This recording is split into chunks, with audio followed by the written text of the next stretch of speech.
자, 지혜로운 사람이란 우리가 잠언서에서 아주 지혜로운 사람에 대해서 여러 가지 특징들을 많이 얘기하는데요. 시편 90편에도 지혜로운 사람이 되기 위해서 어떻게 해야 되는가? 그러니까 깊은 우물처럼 깨끗하고 아주 살아있는 물, 생수를 바가지를 쭉 넣어가지고요. 깊은 우물에서 깨끗하고 좋은 물을 길러낼 수 있는 그런 마음을 가진 사람, 그런 지혜로운 현자가 되기 위해서 어떻게 해야 되는지를 시편 90편에 이야기하는데요. 우리가 결론부터 얘기하면 우리의 날이 영원에 비해서 짧다는 것을 깨달은 사람이란 뜻입니다.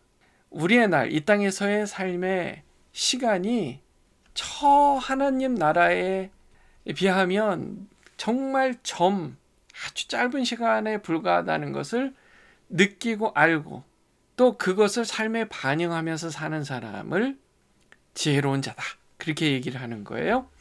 자, 시편 90편 1절에 보면 이런 얘기가 있습니다. 주여, 주는 대대에 우리의 거처가 되셨나이다. 산이 생기기 전, 땅과 세계도 주께 조성하기 전, 곧 영원부터 영원까지 주는 하나님이시니이다. 아멘.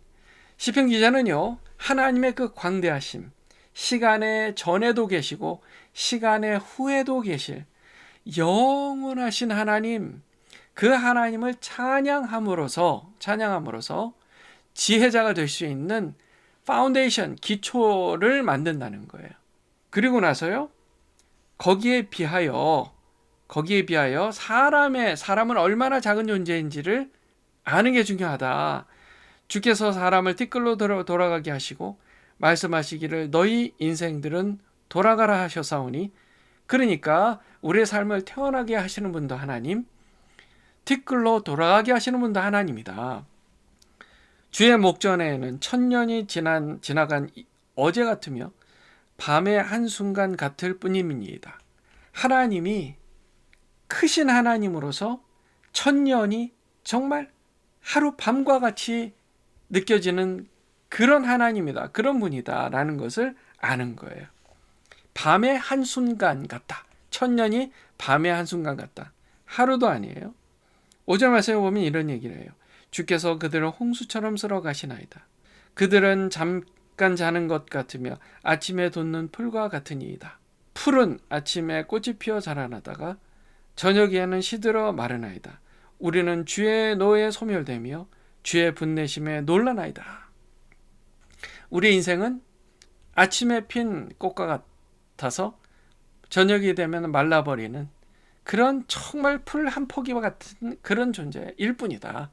하나님의 그 광대하심에 비하면 주께서 우리의 죄악을 주 앞에 놓으시며 우리의 은밀한 죄를 주의 얼굴빛 가운데 두셨사오니, 그래서 우리 인생들은요, 하나님의 그 의로우심에 비하면, 또 영적으로 본다면 그 의로우심에 비하면 우리는 죄악에 물든 정말 죄악이 만연한 그런 인생들이다.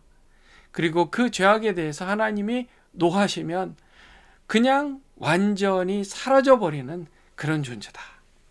우리의 모든 날이 주의 분노 중에 지나가며 우리의 평생이 순식간에 다하였나이다. 우리의 연수가 70이요 강건하면 80이라도 그 연수의 자랑은 수고와 슬픔뿐이요 신속히 가니 우리가 날아가나이다. 우리 사람의 인생이 쏜살같이 날아간다. 길어봤자 80년인데 그렇게 오래 산다 해도 결국 남는 것은 수고와 슬픔뿐이다 라는 거예요. 사람이 이 땅에서 결국 남는 것은 수고와 슬픔뿐이다. 평생 어떻게 해요? 수고하며 살잖아요. 그리고 우리가 중요하고 가치 있게 여겼던 것을 하나하나 잃어가면서 슬픔밖에 안 남는 인생이다 라는 거예요. 누가 주의 노여움의 능력을 알며 누가 주의 진노의 두려움을 알리까? 우리에게 우리 날 계수함을 가르치사 지혜로운 마음을 얻게 하소서. 이게 이제 결론이에요. 우리가 지혜로움을 갖게 하기 위해서는 하나님의 광대하심, 영원하심, 크심, 이것을 우리가 인정하는 것에서 시작되는 거예요. 거기에 비해서 우리 인생은 너무나 작고 연약하고 죄 많고 한순간에 소멸되어 버릴 수밖에 없는 그런 인생이다. 이것을 깨닫는 게 지혜라는 거예요. 그런 지혜를 얻은 사람은 그의 입에서 주여 저를 불쌍히 여겨 주소서, 저를 불쌍히 여겨 주소서 한다는 거예요. 13절에 여호와여 돌아오소서, 언제까지니까 주의 종들을 불쌍히 여기소서, 불쌍히 여기소서. 아침에 주의 인자하심이 우리를 만족하게 하사 우리를 일생 동안 즐겁고 기쁘게 하소서. 우리를 괴롭게 하신 날 수대로와 우리가 화를 당한 연수대로 우리를 기쁘게 하소서. 우리가 부족한 연약한 거 인정할 수밖에 없다. 그것을 인정하는 사람이 지혜로운 사람이라는 거예요. 그리고 우리를 도우실 분은 하나님밖에 없다. 그래서 그 지혜로운 자가 기도할 때에는 반드시 주여 저를 불쌍히 여겨주세요, 주여 저를 불쌍히 여겨주세요. 그래서 주여 하나님께서 주시는 즐거움과 기쁨을 누리며 살게 해주세요. 힘들고 어렵고 연약할 수밖에 없는 인생, 힘든 만큼 또 기쁨도 누리게 해주세요. 이렇게 불쌍히 여겨달라고 기도하며 간구하는 게 바로 지혜로운 자의 기도라는 거예요. 그리고 나서 이렇게 얘기합니다. 주께서 행하신 일을 주의 종들에게 나타내시며 주의 영광을 그들의 자손에게 나타내소서. 주 우리 하나님의 은총을 우리에게 내리게 하사 우리의 손이 행한 일을 우리에게 견고하게 하소서. 우리의 손이 행한 일을 견고하게 하소서. 그렇습니다. 우리가 수고하며 우리가 행한 일, 정말 아무것도 아닌 것 같지만 하나님께서 우리에게 보람을 느끼게 해주시면 감사하겠습니다. 이렇게 기도하는 거예요. 우리가 하나님께 기도할 게 그거예요. 지혜로운 자로서 지혜로운 기도는 먼저 주여 저를 불쌍히 여겨주세요. 힘들고 어려운 만큼 기쁨도 누리게 해주세요. 그리고 우리가 수고하고 이루어낸 일을 보람을 느끼게 해주세요. 좋은 결과로 우리가 이룬 일이 견고하게 남게 해주세요. 이렇게 기도하는 거예요. 이게 솔직한 기도예요. 사랑하는 주님의 자녀 여러분, 지혜자가 되시길 주님의 이름으로 축원합니다.